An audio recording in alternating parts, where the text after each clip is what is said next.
बधाई देता हूँ कि हम लोग जेम्स टायलर केंट के आचरणों का फॉलो करेंगे। So now over to you doctor Manish Yadav जी।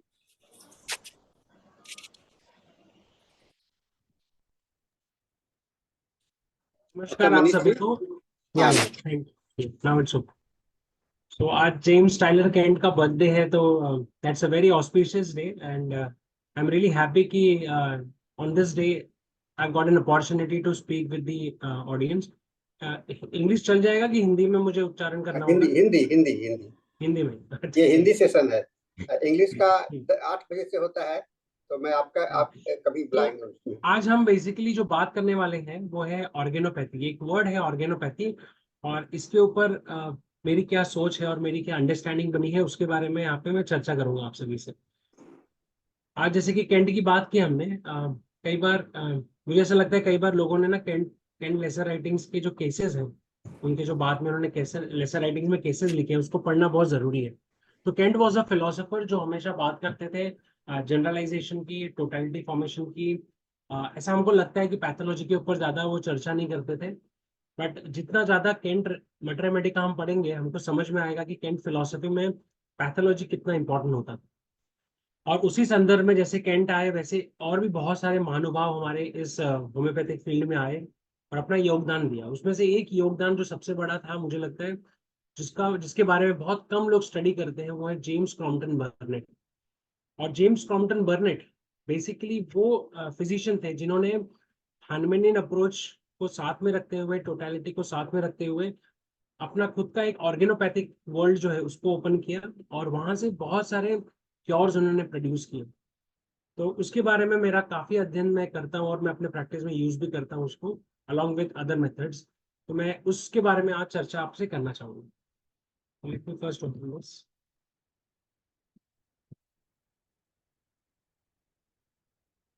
तो ये जो वर्ड है ऑर्गेनोपैथी, इसके बारे में थोड़ा सा मैं 5-10 मिनट बात करूंगा, उसके बाद मैं आपको कुछ उसके नोट्स के ऊपर ले जाऊंगा कि इसको हम कैसे यूज कर सकते हैं, कि मैंने इसको किस तरह से अपने प्रैक्टिस में ढाला है। सो ऑर्गेनोपैथी का सिंपल सा अर्थ है कि एक्ट्स ऑन ऑर्गन। मतलब ये वो पैथी है जहाँ पे रेमेडीज जब हम पढ़ते हैं तो हम ये नहीं पढ़ते कि उसका मेंटल सिम्टम क्या है, उसका जनरल सिम्टम क्या है, बट स्पेसिफिकली ऑर्गन एफिनिटी के बारे में हम उसे उसके बारे में डिस्कशन करते हैं। और इसकी अथॉरिटी जो है वो अगर सबसे ज्यादा आपने सीखनी है तो वो बर्नेट के लिटरेचर से आप बहुत कुछ सीख सकते हैं वहां पे जाकर। ऑर्गेनोपैथी का जो पूरा पूरा ऑनर है ना, अगर इसको हम पूरी तरह से समझें तो ये बेसिकली दो लोगों को जाता है। एक है Paracelsus. In fact even before Hahnemann, Paracelsus was the person जिसने लाइक, जैसे हैनेमन ने लाइक क्योर्स लाइक बताया, उसने सिमिलर क्योर सिमिलर ऐसे करके उन्होंने बात करी थी। तो पैरासेल्सियस एक बहुत बड़े फिजिशियन थे जिन्होंने, आपने उनका नाम डेफिनेटली सुना होगा, बट उन्होंने ये चालू किया था कि ऑर्गन को देख के ऑर्गन एफिनिटी वाले ड्रग्स देने चाहिए। बट उसके बारे में इतनी इंफॉर्मेशन नहीं थी, टॉक्सिकोलॉजिकल डेटा नहीं था। और उसके बाद उनके सक्सेशन में आए रेडेमेकर। रेडेमेकर को मॉडर्न फादर ऑफ ऑर्गेनोपैथी भी कहा जाता है। और रेडेमेकर ही हैं जिन्होंने बेसिकली इस ऑर्गेनोपैथिक मोड ऑफ ट्रीटमेंट को धीरे धीरे करके आगे बढ़ाया। अभी ऑर्गेनोपैथिक अगर सिंपल वर्ड्स में समझना है तो ये बेसिकली जब भी हम होम्योपैथी में भी मदर टिंचर्स का प्रयोग करते हैं या बहुत स्पेसिफिक दवाई का प्रयोग करते हैं, बायोकेमिक्स देते हैं, या ऑर्गन के बारे में सोच के हम दवाई लो पोटेंसी में देते हैं, उसको एक्चुअली ऑर्गेनोपैथी कहते हैं। जब भी हम ड्रेनेज रेमेडीज यूज करते हैं, हमको कोई ऑर्गन का ड्रेनेज करना होता है डी पैथोलॉजिकल केसेस में, उसको ऑर्गेनोपैथी कहते हैं। तो उसके बारे में रेडेमेकर का बहुत बहुत बड़ा योगदान है बेसिकली।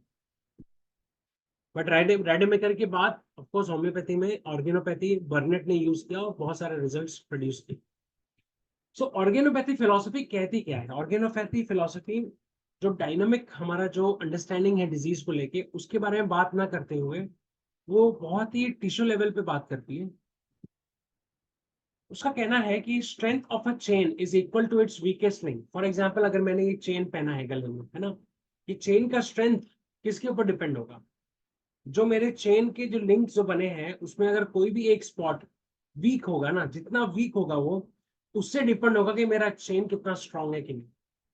तो समझो मेरा कोई एक स्पॉट है जो कमजोर है, तो मैं जोर से खींचूंगा तो टूट जाएगा। सेम चीज ऑर्गन का भी होता है, बॉडी का भी होता है। आपकी बॉडी कितनी स्ट्रांग है वो डिपेंड करती है कि कौन सा ऑर्गन आपका वीक है।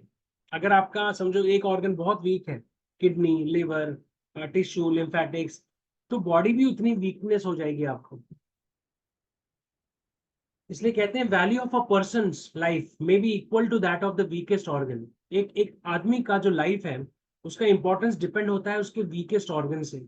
सब कुछ अच्छा है मगर हार्ट वीक है तो उसका लाइफ उस हिसाब से वीक हो गया। सब कुछ ठीक है मगर लिवर इज सिरोस्ट, सब कुछ ठीक है मगर लिवर सिरोस्ट हो गया, एक ऑर्गन खराब होने से पूरा का पूरा शरीर डैमेज हो जाता है। ये ऑर्गेनोपैथी कहता है basically. Here a particular organ is equal in importance to the entire organism. So organopathy philosophy कहती है कि जो पर्टिकुलर ऑर्गन है उसका इंपॉर्टेंस सिर्फ ऑर्गन के जैसा नहीं है, वो उसका इंपॉर्टेंस पूरे एंटायर ऑर्गेनिज्म का है। जैसे कि अगर किसी का किडनी डैमेज हो जाता है, बाकी सब ऑर्गन तो सही है बट अगर एक किडनी डैमेज हो जाए तो पूरा ऑर्गेनिज्म उससे अफेक्ट करता है। So weakest organ is an important as entire organism. So organopathic mode कहता है कि जब आप किसी पेशेंट को देख रहे हो, आप स्कैनिंग कर रहे हो उसका, तो अगर आपको पता चला कि उसका स्प्लीन इज वीक, उसका लिवर इज डिजीज, उसका लिम्फेटिक सिस्टम, पोर्टल सिस्टम, जो भी सिस्टम बेसिकली कमजोर होगा, जो भी सिस्टम वीक होगा, इसका मतलब है कि उसको एड्रेस करना बहुत जरूरी है अगर आप एंटायर ऑर्गेनिज्म को स्ट्रेंथ एंड स्टेबिलिटी देना चाहते हैं। So affected organ has to be taken into consideration. और मेरे दोस्तों आपको मैं एक चीज शेयर करना चाहता हूँ। आज जैसे केंट साहब का जन्मदिन है, तो केंट की जब फिलोसफीज आप पढ़ेंगे, केंट की मैथमेटिक्स जब आप पढ़ेंगे, केंट को ऐसे ही हम लोगों ने ना बहुत ज्यादा मुझे लगता है गलत समझा है कि माइंड सिम्टम के ऊपर प्रिस्क्रिप्शन था उनका। बट आप उनकी जब मैथमेटिक्स पढ़ोगे तो हर ड्रग में वो पैथोफिजियोलॉजी और उसके पीछे का जो टिश्यू लेवल पे चेंजेस होता है उसके बारे में बहुत ज्यादा बात करते हैं। तो ऑर्गन के बारे में बात किए बिना आप कभी भी मैथमेटिक्स कंप्लीट नहीं कर सकते। Hence, the role of organopathic drugs comes into picture. इसलिए ऑर्गेनोपैथिक ड्रग्स जो है उसके बारे में हमने स्टडी करना चाहिए। देने की तो बात अलग है, ठीक है, हम देते हैं। किडनी का पेशेंट है, बर्बेरिस दे दिया, लिवर है, चेलिडोनम दे दिया, या कुछ और दे दिया। ऐसे हम तो बहुत, हम मदर टिंचर्स या ऑर्गेनोपैथिक इंजरी है, रूटा दे दिया 6C में। ऐसे हम लो पोटेंसी में बहुत कुछ देते रहते हैं मगर इसके बारे में एक्चुअली स्टडी करना बहुत जरूरी है। उसके बारे में आज मैं एक्चुअली चर्चा करूंगा कि कैसे समझ सकते हैं। डैमेज्ड, वीक और disease organ aid with our remedies means जब बॉडी को आप स्कैन करते हैं पेशेंट को, तो उसका जो भी अंग कमजोर है या फिर डिफेक्टिव है उसको एक राइट मेडिसिन देके हम बहुत तरोताजा और मजबूत कर सकते हैं। और जब आप ये करना शुरू करेंगे तब आप देखेंगे कि along with your constitutional remedy या अदर रेमेडी, आपका जो पैथोलॉजी उसका ठीक होने लगेगा। बहुत बड़ा सपोर्ट मिल जाता है आपको। Even when the tissue state of the entire organism is everywhere equally bad, may be life saving to act to relieve the particular organ. Okay, ये क्या कह रहे हैं कि समझो अगर पूरा का पूरा अंग, बहुत सारे ऑर्गन्स उसके डैमेज हो रहे हैं, ठीक है, उस टाइम पे जो सबसे इंपॉर्टेंट ऑर्गन, अगर आपने उसको भी संभाल लिया, उसको भी बचा लिया, तो शायद आप जिंदगी बचा सकते। ये एलोपैथिक वे थोड़ा लगता है ना कि एलोपैथी में इसी तरह से सोचते हैं, बट जब आप डीप पैथोलॉजिकल केसेस देखते हो कई बार आपको इस तरह से सोचना होता है और वो दवाइयां आपको यूज में लानी होती है। So that time may began to alter the entire crisis और क्वालिटी ऑफ। समझो एक पेशेंट आपके पास आता है, उसके मल्टीपल ऑर्गन्स फेल्ड है, आप उसको टोटलिटी दे सकते हो। इनफैक्ट उस कंडीशन में तो आप कॉन्स्टिट्यूशनल रेमेडी भी नहीं दे सकते क्योंकि डीप एक्टिंग रेमेडी होगी वो ज्यादा डैमेज कर सकती है। तो वो कंडीशन में आपको ये देखना होता है कि कौन सा ऑर्गन है जिसको मैं पहले बचा सकता हूँ, जो सबसे ज्यादा इंपॉर्टेंट है। तो अगर एक ऑर्गन को आपने एड्रेस किया, वो थोड़ा ठीक होता है, फिर दूसरा ऑर्गन, तीसरा ऑर्गन, ऐसे करके हम पेशेंट को बहुत अच्छे से बाहर निकाल सकते हैं। ऐसे कई केसेस हम पेशेंट्स को हेल्प हेल्प किए हमने यहाँ। और डेथ की जब हम बात करते हैं, death itself starts with a particular organ. हमेशा डेथ पहले टिश्यू खराब होता है, फिर वो ऑर्गन खराब होता है और फिर डेथ की तरफ धीरे धीरे वो जाता है। As if and if the part is saved, time may be preserved. मतलब अगर आपने उस ऑर्गन के बारे में सोचा। अच्छा, ये जो चीज हम बात कर रहे हैं ऑर्गेनोपैथी के बारे में, ये ऐसी चीज है कि हम होम्योपैथ्स कभी कभी इसके बारे में नहीं सोचते हैं।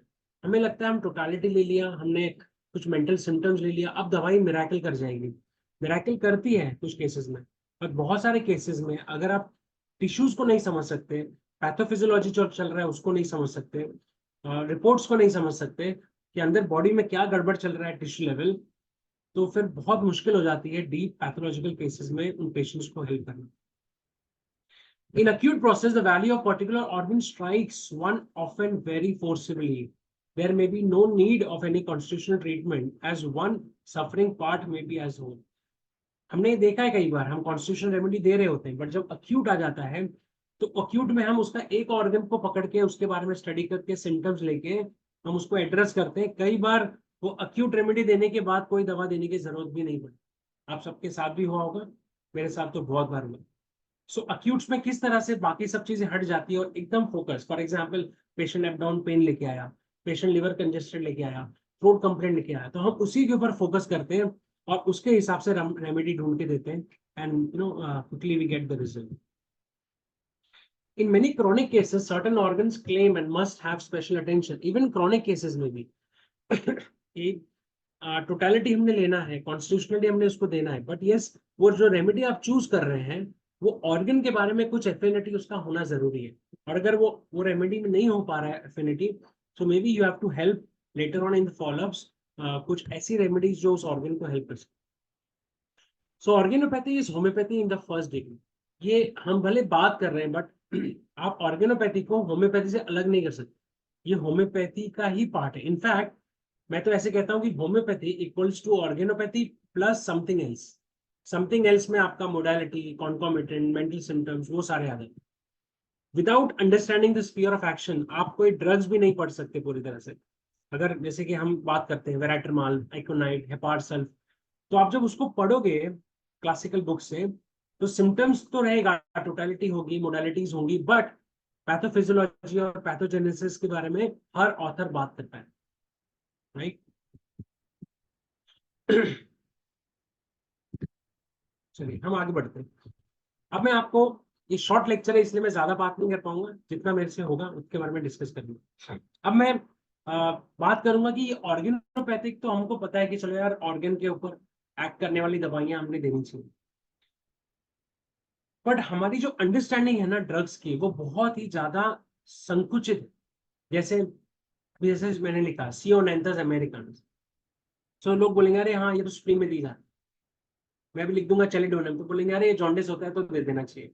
अच्छा, कार्डस मत, ड्रॉप्सी होगा, सिरोसिस होगा तो दे दीजिए, बर्बेरिस ये दे दीजिए, है ना। तो ऐसे बहुत सारे, फाइब्रॉइड है तो ये दे दीजिए, सिजिज्म दे दीजिए। बट होम्योपैथी का जो सिद्धांत है इंडिविजुअलाइजेशन, ये सिद्धांत हर जगह काम कर, और मेरे लिए ये सबसे ज्यादा इंपॉर्टेंट था समझना। और इस चीज को समझने के बाद मेरा पूरा ऑर्गेनोपैथिक ड्रग्स को देखने का नजरिया ही बदल गया। Thank you to all my teachers, specially doctor Sunil मर सरकार सर, जिनसे मैं इतना सब सीखा है। और उन्होंने मुझे ये सिखाया था कि जब कोई भी रेमेडी आप पढ़ते हो और देते हो, तो हर रेमेडी भले वो छोटी रेमेडी है बोरिक में, पर उसके इंडिकेशंस हैं, उसके उसके बहुत सारे, उसमें आपको ना कैरेक्टरिस्टिक सिम्टम्स है। ऑर्गेनोपैथिक रेमेडी देने का मतलब ये नहीं है कि ऑर्गन के ऊपर एक्ट कर रहा है इसलिए हमने देना। बर्नेट हमेशा बात करते हैं तीन चीजों की। एक है सीट ऑफ एक्शन, मतलब organopathic, then kind of action and range of action. तो एक बार सीट ऑफ एक्शन आपको पता चल गया कि चलो ये ऑर्गन की ये 5 रेमेडीज हमारे पास प्रिडोमिनेंट है, उसके बाद नेक्स्ट सवाल आपको आना चाहिए काइंड ऑफ एक्शन, कि ये ऑर्गन उसमें काम कैसे करता है, उसके सिम्टम्स क्या होते हैं।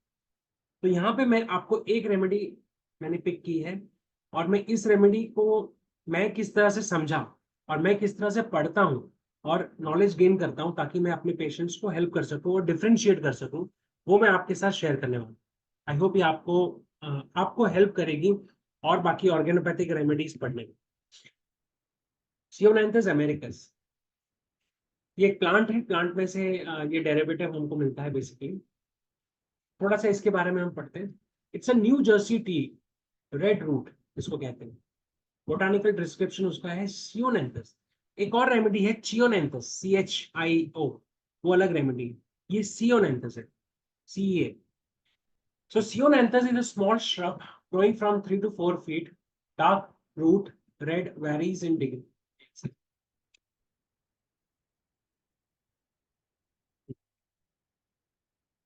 ये उसका कुछ botanical description है. During a revolutionary war, the leaves were used as substitute. मतलब ये जब वॉर चल रहा था ना, तो इसके जो लीव्स हैं उसको ना चाय की तरह यूज करते थे लोग उस समय. इसका मेडिसिनल यूज क्या है, मतलब इसके अंदर कौन से तत्व हैं और ये मेडिसिनली क्या यूज में आता है. मीन्स टॉक्सिकोलॉजिकली हम बात कर रहे हैं, होम्योपैथिकली. ये ट्रेडिशनली ये किस तरह से यूज किया गया. तो जब मैं कोई भी ड्रग लूंगा ऑर्गेनोपैथिकली, मैं उसके जड़ से शुरुआत करूंगा पढ़ना कि वो कहाँ से जोग्राफिकली कहाँ था, उसको ट्रेडिशनली कहाँ पे यूज किया गया, और फिर धीरे धीरे टॉक्सिकोलॉजी डेटा क्या है उसका, फिर हमारे मटर मेडिका में क्या लिखा है, फिर उसके कुछ मेंटल सिम्टम्स या कुछ कैरेक्टरिस्टिक जनरल सिम्टम्स. इस सीक्वेंस में मैं उसको पढ़ूंगा और उसके कॉन्कोमिटेंट एलाई क्या है. ये करने से क्या होता है, मुझे उस ड्रग के बारे में बहुत ज्यादा डीप लेवल पे अंडरस्टैंडिंग हो जाती है और पेशेंट्स को मैं हेल्प कर सकता हूँ. तो इसके जो कॉन्स्टिट्यूएंट्स है, रेड रूट है या जो इसका मेन नेटिव अमेरिका में यूज करते हैं, बट ये बेसिकली यूज होता था अपर रेस्पिरेटरी ट्रैक इन्फेक्शन के लिए. मीन्स किसी को ब्रोंकाइटिस है, निमोनिया है, लंग अफेक्शन है बेसिकली, उसमें इसको बहुत ज्यादा यूज किया गया नेटिव अमेरिका में. इसके जो लीफ है उसको टी का सब्स्टिट्यूट भी कहते हैं बहुत बार. एंड कैफीन फ्री बेवरेज, मतलब ये ऐसी चाय है जिसमें कैफीन नहीं है. इसके लिए कई बार लोग इसको एज अ चाय, जैसे मैंने कहा कि वो वॉर में एज अ चाय यूज करते थे, चाय का सब्स्टिट्यूट, क्योंकि चाय जो हम पीते हैं उसमें कैफीन की मात्रा काफी होती है. तो जिसको कैफीन नहीं लेना है तो वो टी के सब्स्टिट्यूट करता था इसमें. जो हर्बलिस्ट है, अब यहाँ पे हमारी अंडरस्टैंडिंग बढ़ती है कि जो हमारे काम का ये हर्बलिस्ट है, जो लोग हैं जो हर्बल मेडिसिन पे ज्यादा संशोधन करते हैं, उन्होंने बताया कि ये जो दवाई है एक्चुअली लिम्फ सिस्टम पे काम करती है. आपका जो लिम्फेटिक सिस्टम है जो, उसके ऊपर इसका बहुत ज्यादा असर है.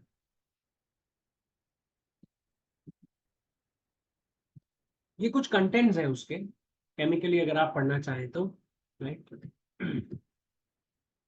बट इसका एक और इम्पॉर्टेंट इफेक्ट है क्लिनिकली, वो है हाइपोटेंसिव इफेक्ट.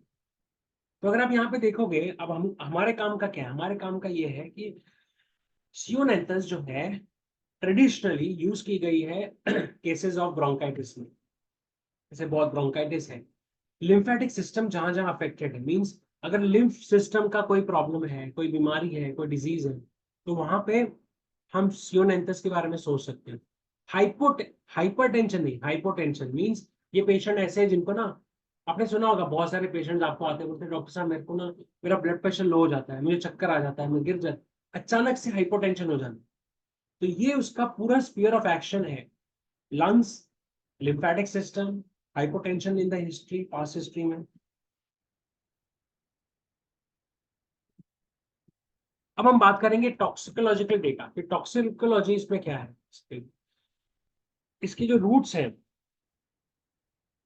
रूट्स को यूज करते हैं infection of upper respiratory tract, जो अभी हमने पढ़ा. Problem of limbs, mild hypotension, ये 3 पॉइंट्स इंपॉर्टेंट है. उसके अलावा ये बहुत इंपॉर्टेंट और इफेक्टिव है सिफिलिस एंड गोनोरिया. इसको यूज किया गया है बहुत बार सिफिलिस एंड गोनोरिया के केस. तो ये क्या बताता है कि बेसिकली सियोनेंथस में सिफिलिटिक एंड साइकोटिक माइज्म का ट्रेट आपको दिखेगा. तो जहां जहां सिफिलिटिक सिम्टम्स हैं, अब आप सोचिए इस तरह से कि आपको एक पेशेंट मिला जहां पे लिम्फेटिक सिस्टम उसका डैमेज है या अफेक्टेड है, उसकी बीमारी लिम्फ से है, अपर रेस्पिरेटरी ट्रैक्ट है, और बैकग्राउंड में आपके सिफिलिटिक माइज्म या गोनोरिया की सिम्टम्स या साइकोसिस के सिम्टम्स बहुत ज्यादा प्रेडोमिनेंट है, तो ये रेमेडी बहुत ज्यादा कारगर हो सकती है. क्लार्क एक बहुत अच्छी किताब है जो मैं बहुत बार रेफर करता हूँ, स्पेशली क्लार्क के 2 चीजें मैं बहुत ज्यादा रेफर करता हूँ. एक है क्लार्क कॉजेस, एक रिपर्टरी है उनकी, और एक बुक है जिसपे ना कॉजेस, तो हर रेमेडी के नीचे वो कॉजेस लिखते हैं.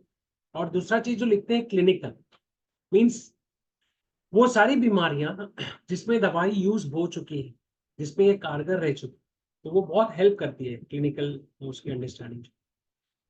तो लिखते हैं कि ये डायरिया में हेल्प करता है। हार्ट डिसऑर्डर्स में इस रेमेडी ने बहुत हेल्प किया है। इंटरमिटेंट फीवर मीन्स जिसको इंटरमिटेंट फीवर लगे रहते हैं या पास्ट हिस्ट्री इंटरमिटेंट फीवर की है, जॉन्डिस में ये हेल्प कर सकता है। Leucorrhoea, suppressed menses. अब देखिए, हम जब मैं पहली बार जब मैंने अपने आप से पूछा, हर दवाई पढ़ने के पहले मैं अपने आप से पूछता हूँ कि मुझे इस दवाई के बारे में क्या पता। तो मुझे यही पता था कि सियोनेंथस मैंने सुना है कि स्प्लीन के लिए है, बस। बट स्प्लीन के लिए क्यों है? क्योंकि स्प्लीन के लिए और 10 दवाइयां हैं स्पेसिफिक, ये अलग कैसे? तो उसका कैरेक्टरिस्टिक ये।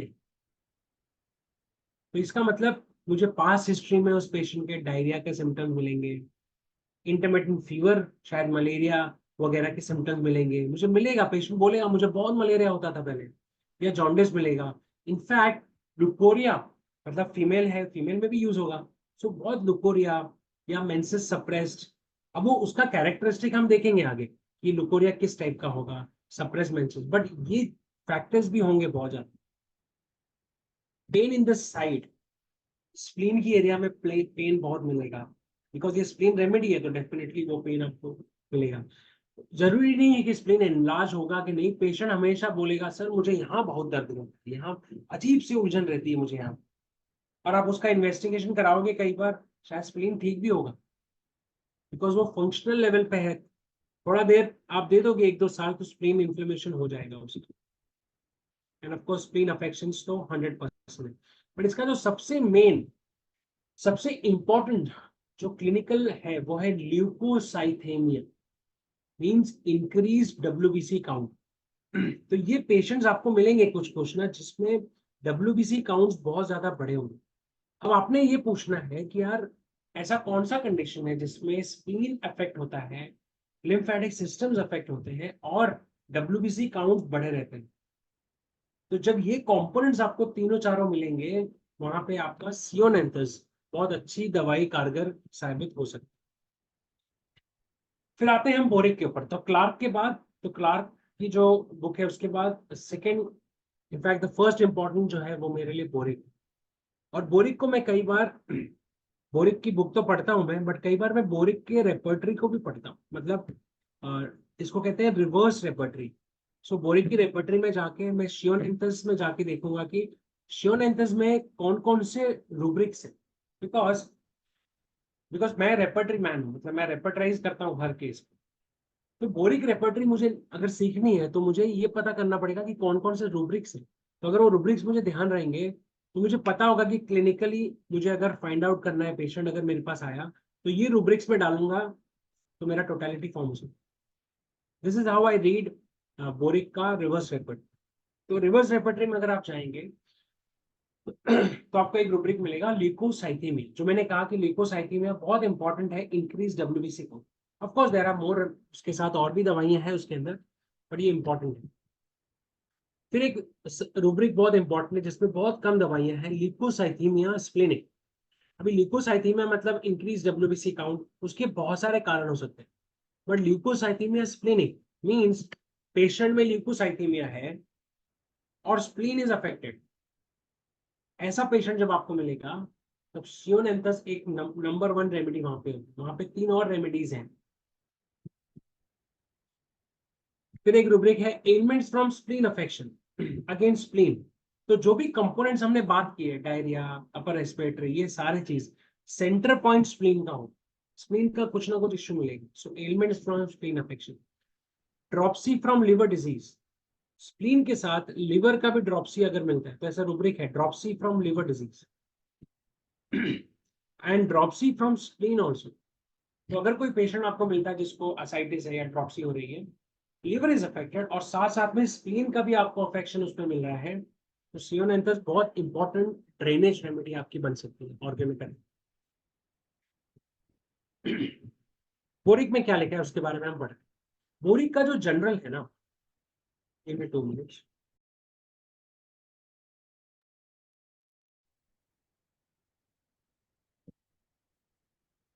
जो ऑर्गेनोपैथिक ड्रग्स हैं, जब आप बोरिक में से पढ़ते हो बहुत छोटा सा डेटा होता है, जनरलिटीज में बहुत छोटा सा लिखा हुआ होता है, आप उसी में से आपको उसको डिकोड करना हो।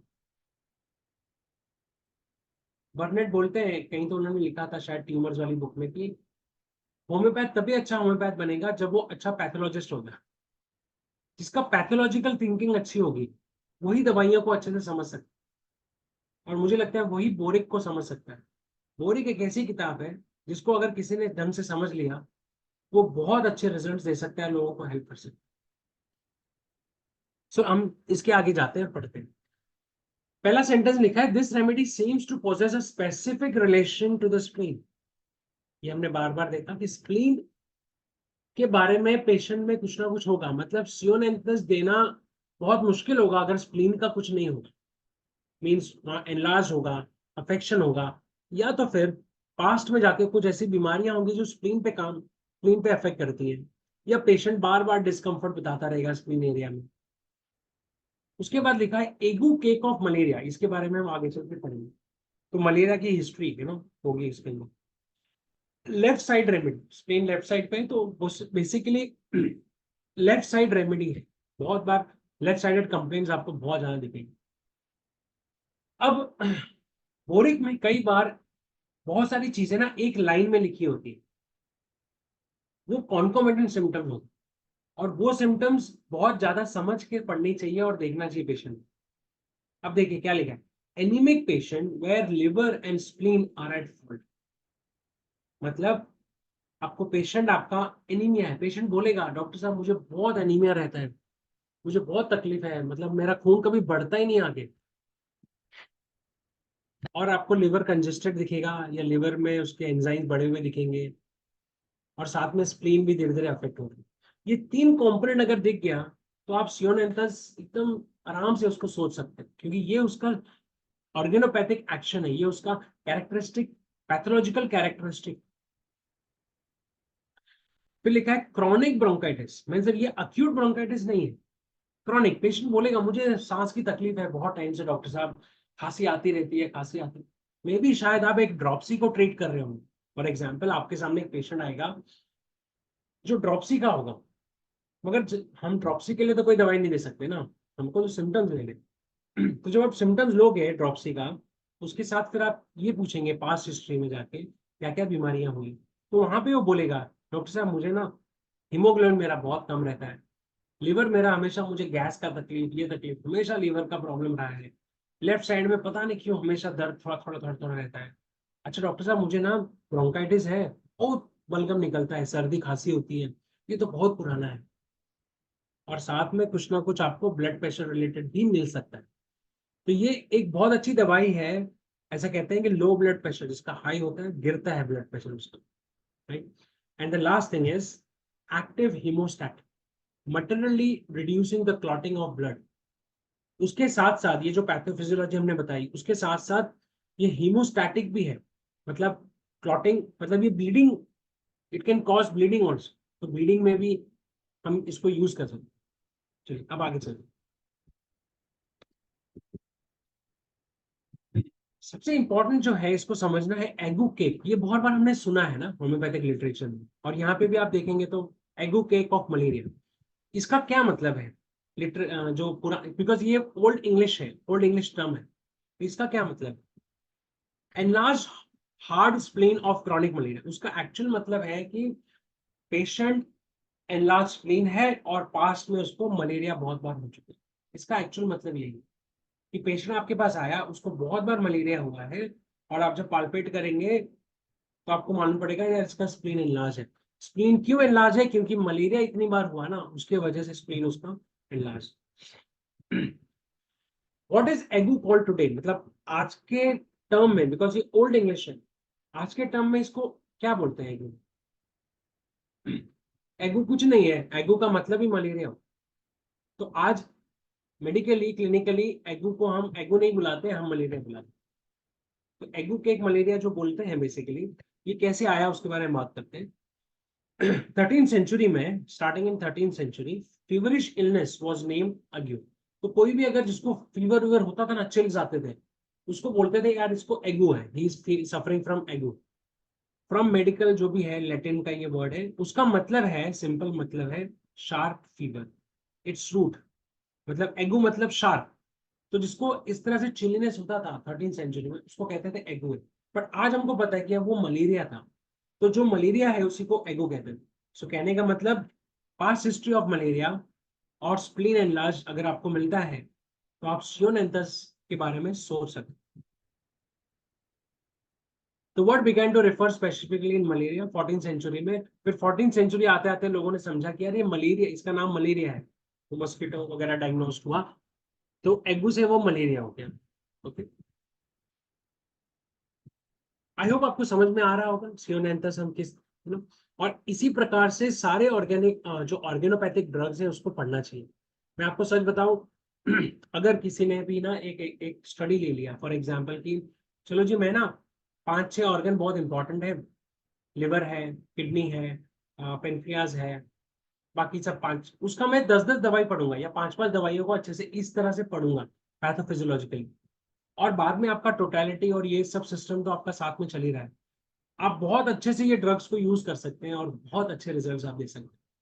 मतलब क्या होता है ना, कई बार जो लोग मदर टिंचर्स देते हैं हम उनको बहुत ऐसे अजीब नजर से देखते हैं, क्योंकि हमको पता है कि यार ये बड़ा स्पेसिफिक दवाई दे रहे हैं, कोई दिमाग नहीं लगा रहे।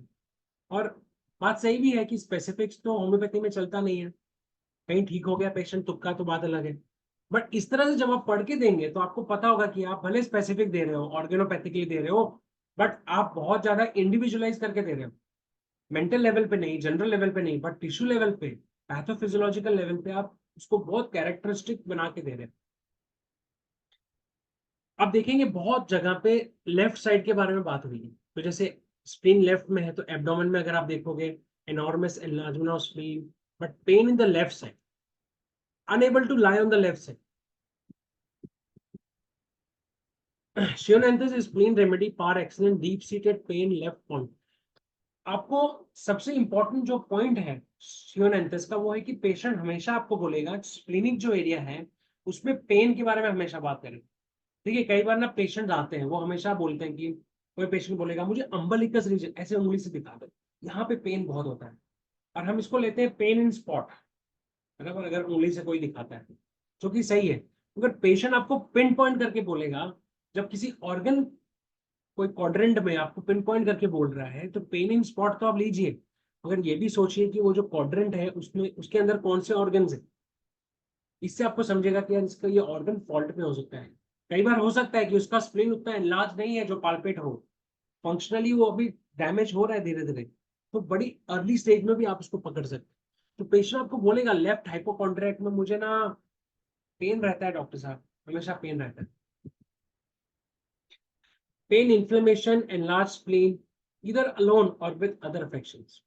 या तो पेशेंट ऐसे ही आके बोलेगा कि मुझे हल्का हल्का पेन डॉक्टर साहब रहता ही है, कुछ ना कुछ अकेला, या तो फिर उसके साथ में और भी चीजें आपको मिलेंगी, जैसे कि ठंडी लगना, पीछे ना शिवरिंग, राइगर, जो हमने बात की, मलेरिया जैसा सिम्टम, फीवर आना, कोल्ड वेदर में एक्सपोज होके आना।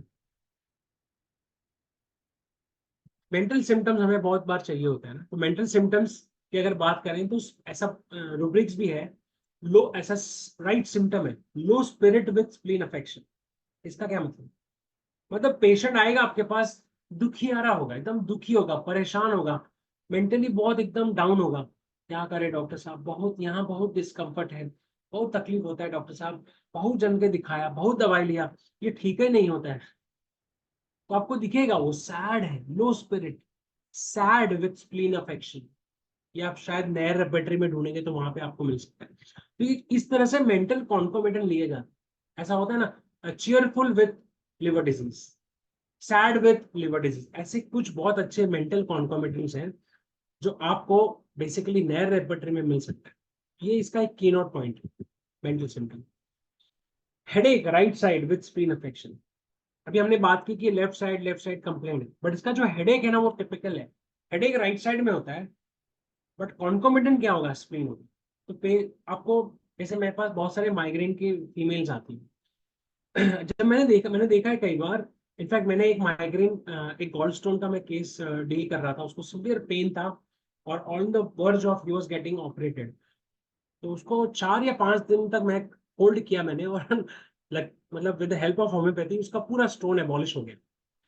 3-4 रेमेडीज मैंने दी उसको ना कंसेक्यूटिव, एक करके, जैसे सिम्टम्स चेंज हो रहे थे। उसमें से एक जो मदर टिंचर मैंने चलाई थी वो बर्बेरिस थी। और बर्बेरिस मैंने एक्चुअली में दी थी हेडेक के लिए, क्योंकि हेडेक का उसका एक टिपिकल सिम्टम था। मैं आपको एक एग्जांपल दे रहा हूँ। पेन होता है यहाँ पे, होता है यहाँ पेन हो रहा है मनीष, यहाँ से पेन इधर जाता है। तो जब मैंने कैंट में ढूंढा pain from temple to temple, उसमें 5-6 दवाइयां थी, बर्बेरिस भी थी। और साथ में फिर मुझे क्लिक हुआ कि इसको गॉल स्टोन है, एसिडिटी, बर्पिंग, ये सब है। तो उसका headache was not headache, it was reflex symptom of gall stone. उस तरफ से मैंने बर्बेरिस उसको साथ में मदर टिंचर चलाई, and I got some wonderful result. ऐसे मेरे पास बहुत सारे पेशेंट्स हैं जहाँ पे जब हेडेक पेशेंट बोलता है, पहले मैं क्या करता था कि टोटलिटी लेता रहता था, टोटलिटी टोटलिटी, पेशेंट ठीक ही नहीं होता है कई बार। फिर मैंने देखा कि यार इसका बाकी ऑर्गन कहाँ से डैमेज है। जैसे अभी रिसेंटली मैंने एक माइग्रेन ठीक किया, उसको आइरिस वल्गैरिस से ठीक किया, क्योंकि मुझे समझा कि उसका हेडेक जो है ना, उसके साथ में उसको पेनक्रियास रीजन में बहुत बर्निंग होती है, बर्फ आते हैं, एसिडिटी आती है, डिस्ट्रेशन होता है। सो सिरकर की रेपर्टरी है या एलिस में मैंने देखा ऑर्गेनोपैथिक जो है उसका iris, I gave iris. Iris तो पेनक्रियास के लिए है, पर उसका हेडेक ठीक हुआ। ऐसे बहुत सारी रेमेडी है, जैसे सिमिसिपुगा है। आप देखेंगे reflex symptom of uterine disease. Reflex ऐसा वर्ड आपको मिलेगा बहुत जगह, जहां पे हम कई बार हमको जो दिख रहा है उसको ट्रीट कर रहे होते हैं टोटलिटी लेके, मगर हम ये नहीं देखते कि उसका सोर्स कहाँ से आ रहा है। कई बार वो ऑर्गन डैमेज है ना, वो ऑर्गन अफेक्टेड है, इसलिए कहीं और सिम्टम आ रहा है, रिफ्लेक्स सिम्टम। इस तरह से ढूंढना चाहिए। इसमें क्या होगा, माइग्रेन का पेशेंट आएगा, राइट साइड बोलेगा, आप टोटलिटी से दे रहे हो दवा, दे रहे हो दवा, पार्शियली बेटर होगा। बट ध्यान से जब आप उसको पूछोगे, पेशेंट बोलेगा मुझे ना डॉक्टर साहब लेफ्ट साइड में ना हमेशा हल्का सा दर्द बना रहता है। वो कुछ नहीं है, स्प्लीन का पेन है, उसका रिफर्ड सिम्टम है। Diarrhoea, dysentery have been frequently observed in patient taking Ceanothus. तो कई बार हो सकता है आपको पेशेंट मिले जिसको डायरिया या डिसेंट्री है, वहां पे आप देखेंगे अगर स्प्लीन का कुछ आपको अफेक्शन मिला, सो डेफिनेटली आप सोच सकते हैं। अब आते हैं फीमेल के ऊपर। हमने स्प्लीन की बात की, ब्रोंकाइटिस की बात की, लीवर की बात की, हेडेक की बात की। बट फीमेल में तो कोई सोच ही नहीं सकते। जैसे मैंने कभी ना देखा है ना मैंने कभी ये प्रिस्क्रिप्शन देखा है जहाँ पे एक फीमेल के केस में आप सियोनेंथस कैसे सोचोगे, राइट। सो कहता है ल्यूकोरिया प्रोफ्यूज, ठीक ध्यान से पढ़ना, ल्यूकोरिया प्रोफ्यूज है, ठीक है, येलो है with pen in the left side. आप समझ रहे हो आप। तो लेडी आएगी बोलेगी डॉक्टर साहब मुझे बहुत वाइट डिस्चार्ज होता है, बहुत दवाई लिया मैंने, बहुत दवाई लिया। आप भी उसको दवाइयां देते रहोगे, देते रहोगे, देते रहोगे। बट जब आपने ऑर्गेनोपैथिकली उसको देखना चालू किया, कि आप बोलोगे नहीं यार इसको लुकोरिया का दिक्कत है, टोटलिटी में मेरे सेपिया आ रहा है, पल्सिटिला आ रहा है, बट इसका ऑर्गन कौन सा अफेक्टेड है, इसकी बॉडी में कौन सा वीक लिंक है। फिर जब उसको आप पूरा एग्जामिन करोगे टॉप टू बॉटम, पूछोगे आप, तो पेशेंट बोलेगा मुझे डॉक्टर साहब यहाँ पेन हमेशा रहता है। ये पेन क्यों रहता है पता नहीं, बट ये मुझे बहुत टाइम से हमेशा हल्का हल्का दर्द रहता है। सोनोग्राफी कराया बट ठीक है, कोई दिक्कत नहीं है। तो केंट कहते हैं ना, आज केंट का दिवस है, तो केंट हमेशा कहते हैं, उनकी केंट की फिलॉसफी अगर आप पढ़ेंगे तो कहते हैं कि डायग्नोसिस टिश्यू का तब होता है जब बहुत डैमेज हो जाता है। कई बार डायग्नोसिस के पहले बहुत सारा फंक्शनल सिम्टम बहुत होता है ऑर्गन का, और वो चीज को समझना जरूरी है, तब आप समझेंगे कि कौन सा ऑर्गन अफेक्टेड है। So leucorrhoea with left side pain, तो आपका दिमाग का घंटी बजना चाहिए, यार ये पेन जो बता रही है वहां पे कौन सा ऑर्गन अफेक्टेड है। फिर आप तो समझेगा अरे ये तो स्प्लीन अफेक्टेड है, वहां पे आप सियोनेंथस सोच सकते हैं as a mother tincture. R K Ghosh ने बहुत सारे पेशेंट्स को ठीक किया है of suppression of menses and leucorrhoea in patients from malaria district. देखिए कितनी जबरदस्त चीज है। मतलब ऐसे बहुत सारे पेशेंट्स उनके पास हैं जहां पे पेशेंट्स लेडीज आई और उन्होंने कहा कि मेरा ना मेंसेस बंद हो गया डॉक्टर साहब। और जब उन्होंने पूछा पीछे जा जाके पास हिस्ट्री में, तो पता चला कि यार इसको मलेरिया हुआ था। हाँ डॉक्टर साहब मुझे ना 2 साल पहले मलेरिया हुआ था, 2-3 बार हुआ है, और वो दवाइयां खाई मलेरिया, उसके बाद है ना धीरे धीरे मेरा मासिक ही बंद हो गया। तो हमने पहले पढ़ा सप्रेशन ऑफ मेंसेस, मगर सप्रेशन ऑफ मेंसेस को क्वालिफाई करना पड़ेगा। अब कोई आके आपको बोलेगा सप्रेशन ऑफ मेंसेस में सियोनेंथस देते हैं, गलत। सप्रेशन ऑफ मेंसेस हुआ क्यों, कारण क्या है, कारण है कि मलेरिया सो मलेरिया डिस्ट्रिक्ट में रहा, मलेरिया से एक्सपोज हुआ वो लेडी, और एक्सपोजर के बाद मेंसेस चला गया, लुकोरिया, या तो लुकोरिया चालू हो गया, सप्रेशन मेंसेस हो गया, या लुकोरिया स्टार्ट हो गया.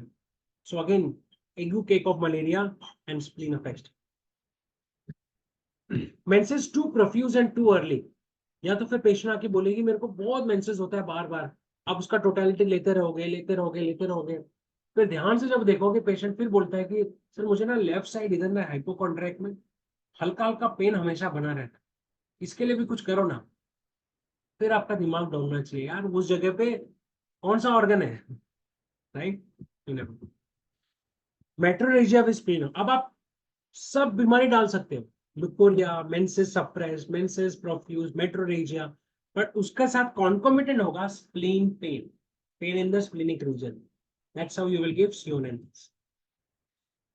लेफ्ट साइडेड है, जैसे हमने लास्ट टाइम बात किया, can not lie, left side पे जिस साइड पे उसको अफेक्शन है वहां पे वो लेट ही नहीं सकता. ओके, अब आते हैं हार्ट में. हमने जैसे आपने क्लिनिकल में देखा होगा कि हार्ट भी बहुत इंपॉर्टेंट है हार्ट डिजीज में. तो पेशेंट बोलेगा मुझे पाल्पिटेशन डिस्पनिया है, again with concomitant enlarge spleen. अब देखिए मेरे पास कल एक पेशेंट था जो मेरे पास आया पाल्पिटेशन के लिए, डर लगता है, पाल्पिटेशन होता है, डिस्पनिया होता है, बट उसको मैंने जब एग्जामिन किया तो मुझे कोई भी ऑर्गन्स उसके डैमेज नहीं लगे या फंक्शनल नहीं लगे, इसलिए मैंने टोटलिटी के हिसाब से उसको दवा दी. बट यहाँ पे वो क्या बोल रहा है, यहाँ पे ऑथर कह रहा है कि पाल्पिटेशन डिस्पनिया है मगर अगेन एनलार्ज स्प्लीन है, तो ये उसका कॉन्कोमिटेंट है. मतलब आप समझो सारा का सारा बीमारी है ना स्प्लीन गड़बड़ होने से होता है, मतलब रिफ्लेक्स सिम्टम्स. स्प्लीन अगर एनलार्ज होगा तो कोई भी सियोनेंथस सोच सकता है, मगर स्प्लीन के रिफ्लेक्स सिम्टम्स होंगे तो बहुत कम लोग हैं जो सियोनेंथस के बारे में सोचेंगे. और ये चीज समझने वाली है जब आप ऑर्गेनोपैथिक ड्रग्स को पढ़ते हैं, और हर ड्रग में आपको इस तरह से मिलेगी. पीसी मंजूमदार का एक केस है जहाँ पे सियोनेंथस देके उन्होंने एक हार्ट डिजीज था पेशेंट, उसको ठीक किया था बेसिकली इसी दर्ज. पाल्पिटेशन, डिस्पनिया ऑन एक्सर्शन, तो कॉमन सिम्टम. तो पेशेंट था, उसको पाल्पिटेशन ये सब था, सब उसको हार्ट की रेमेडीज दे रहे थे, बट मजूमदार सर ने देखा अरे यार इसका स्प्लीन एनलार्ज है, किसी ने ध्यान ही नहीं दिया उसके ऊपर. और हो सकता है पास में पूछा होगा, सो मलेरिया का हिस्ट्री भी आया होगा, उसके तर्ज पे उन्होंने हार्ट की रेमेडी नहीं दी, उन्होंने स्प्लीन की रेमेडी दी, और हार्ट का प्रॉब्लम उसका ठीक हो गया. 10 मिनट है मेरे पास, जो देखने दो.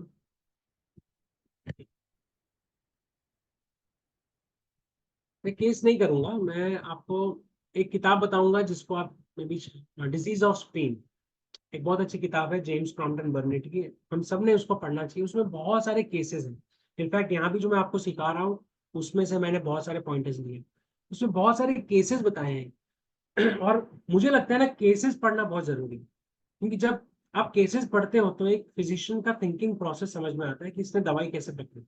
ओके, तो ये कुछ केस है, मैं केस के बारे में डिस्कस करूंगा तो टाइम हो जाएगा.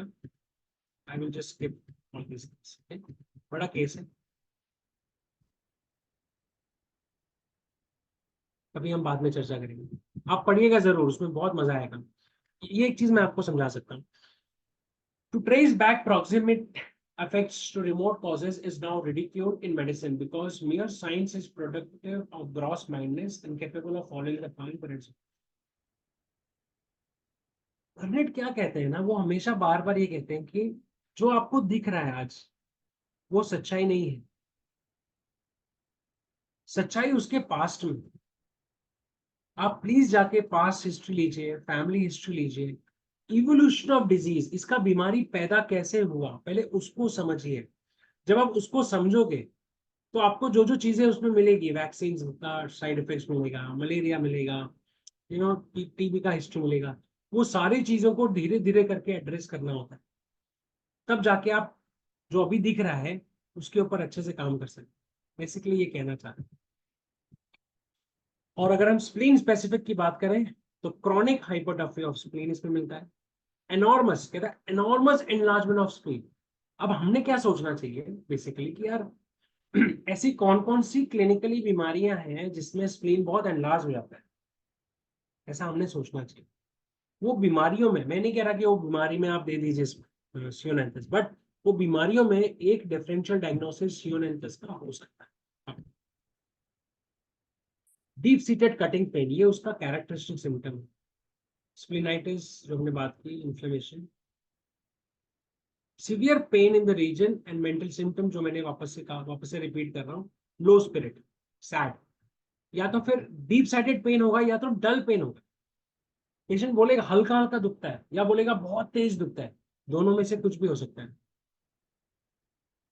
ऐसा कहा है गुड फॉर ट्रॉमा, अगर स्प्लीन में कभी इंजरी हुई है, कभी गिर गया, चोट लग गया उस तरफ, स्प्लीन एनलार्ज हो गया, पेनफुल स्प्लीन है, ब्लड डिजीज जैसे हमने देखा ना क्लिनिकल में, ल्यूकोसाइथेमिया, इंक्रीज डब्ल्यूबीसी, तो स्पेशली अगर ल्यूकेमिया है या ब्लड डिसऑर्डर्स कुछ है, और डाइंग पेशेंट, पेशेंट बेड पे है, अब आप कुछ नहीं कर सकते उसका, और आपको दिख रहा है कि स्प्लीन रीजन एनलार्ज्ड है या फिर ट्रॉमा हुआ है या फिर ब्लड डिजीज है, आपको पता है पेशेंट अभी एक्सपायर ही होने वाला है, सियोनेंथस बहुत अच्छे से उस पेशेंट को, मैं नहीं कह रहा क्योर कर देगा, बट बहुत रिलीफ दे सकता है, बहुत अच्छा पेलिएशन हम कर सकते हैं, बहुत अच्छा।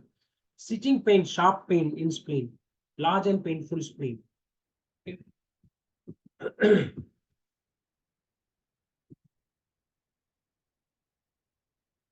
ये मलेरिया की हमने बात हम कर चुके हैं बेसिकली।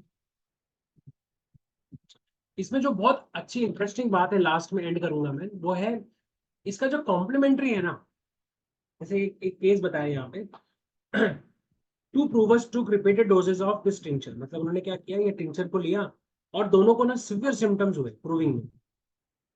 एक को malaria, one had malaria 5 years before, treated with quinine allopathic, तो उसमें से एक जो था उसको एलोपैथिकली क्विनाइन से ट्रीट किया गया था 5 साल पहले। The prover suffered more acutely than other and in the end had to be treated, मतलब दो प्रूवर थे, दोनों ने मदर टिंचर लिया, दोनों को सिवियर सिम्टम्स हुए, मगर उसमें से एक प्रूवर था जिसको 5 साल पहले मलेरिया हुआ था। अब आप समझ सकते हो उसका डिस्पोजिशन उसके तरफ था, उसको ज्यादा सिम्टम्स आए, और फिर अल्टीमेटली वो पेशेंट को ठीक करना पड़ा, मतलब दूसरी दवाई देके। और कौन सी दवाई दी? नाइट्रोम्यूर 30 से ठीक हुआ। और अगर अब आप देखेंगे क्लिनिकली भी, natrum mur is also very good remedy for malarial fevers. मैंने देखा है कई बार, सुना भी है कि कलकत्ता में जहाँ पे ना मलेरिया बहुत ज्यादा प्रिडोमिनेंट पहले होता था, टोटलिटी पे टोटलिटी दे रहे हैं, बाद में थक हार के नाइट्रोम्यूर दे दिया और चिलीनेस चला गया। It use to break the chills. So natrium could be a complement. It is not could be. It is actually a complementary remedy. Okay. Bogar में अगर आप जाके पढ़ेंगे तो बोगर में बहुत स्पेसिफिकली लिखा हुआ है कॉम्प्लीमेंट्री इज नाइट्रियम। तो इसका मतलब क्या है, मैं ऐसे सोचता हूँ, मैं थोड़ा उल्टा सोचता हूँ ना रेट्रोस्पेक्ट, कि मैं नाइट्रोम्यूर अगर किसी लेडी को दे रहा हूँ या किसी पेशेंट को दे रहा हूँ, और अगर स्प्लेन के इन्फेक्शन या ये जो मैंने बात किया ये सब बीमारियां आ रही हैं, तो मुझे सियोनेंथस के बारे में सोचना चाहिए। या तो मैं सियोनेंथस दे रहा हूँ उसके एक्यूट में या पैथोलॉजिकल केस में, जब मैं उसको कॉन्स्टिट्यूशनली लाऊंगा, मैं नाइट्रोम्यूर ऐसे नहीं दे दूंगा, बट मैं देखूंगा बहुत बार ये कॉम्प्लीमेंट्री रेमेडीज आ जाती है हमारे टोटलिटी में। इंडिविजुअलाइजिंग सिम्टम्स कुछ है, 4 मिनट बाकी है तो बात कर लेते हैं। जैसे मैंने बिगिनिंग में कहा कि ऑर्गेनोपैथिक ड्रग्स को सिर्फ स्पेसिफिक ड्रग्स की तरह अगर आप पढ़ोगे, इसके लिए ये दवाई है, इसके लिए ये दवाई है, तब ये कभी काम नहीं करेगा। तुक्का काम कर सकता है बट हमेशा नहीं। अगर आप एकदम श्योर शॉट होने चाहते हैं तो उसको इंडिविजुअलाइज करिए। तो जैसे हमने पैथोलॉजिकली इंडिविजुअलाइज किया, अब इसके जनरल इंडिविजुअलाइजिंग सिम्टम जो केंट अगर सुनेंगे तो कितना खुश होंगे ना उसके बारे में। Thirst for water but it makes him sick, तो पेशेंट को बहुत प्यास लगती है बट पानी पीने से बीमार पड़ जाता है। ठीक है, ये बहुत क्यूरियस सिम्टम। पेस्ट्रीज नहीं खा सकते, ये भी बहुत अनयूजुअल है। पेस्ट्रीज खाने के बाद अगर कुछ गड़बड़ होता है तो हम पल्सेटिला देते हैं, बेसिकली फैटी फूड। सो पेस्ट्रीज ये लोग खा नहीं सकते। पेशेंट बोलेगा डॉक्टर साहब सब खा लेता हूँ, पेस्ट्री बड़ा पसंद है, केक और पेस्ट्री में खा नहीं सकता। बोलता है प्यास बहुत लगती है, पानी पीने का बहुत मन करता है, बट पानी पीते ही मुझे बीमारी आ जाती है। तो ये बहुत कैरेक्टरिस्टिक है। Worse in cold weather, constant chilliness, must sit in fire.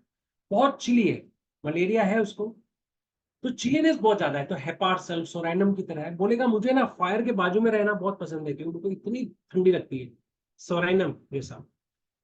Chilliness runs down the back, Gelsemium की तरह ना, ऊपर नीचे। बोलेगा मुझे ठंडी लगती है और स्पेशली मुझे बैक पे लगती है ठंडी। Sensitive in umbilical region with desire to relax abdomen muscle, वो हमेशा बोलेगा मुझे अम्बलिकल रीजन है ना, यहाँ पता नहीं क्यों अजीब सा टाइटनेस रहता है और मुझे हमेशा लगता है कि मेरा एब्डोमेन रिलैक्स हो जाए, आराम से सो जाए। ये कुछ क्यूरियस सिम्टम्स है। Whole body moves with the beat of heat, जैसे जैसे गर्मी होती है, ये हार्ट होना चाहिए, एक्चुअली हीट नहीं है, रॉन्ग है। हार्ट बीट के हिसाब से पूरा बॉडी उस एब्डोमेन उसका मूव होता है। Urine alkaline, increase phosphate, high specific gravity and trace of sugar.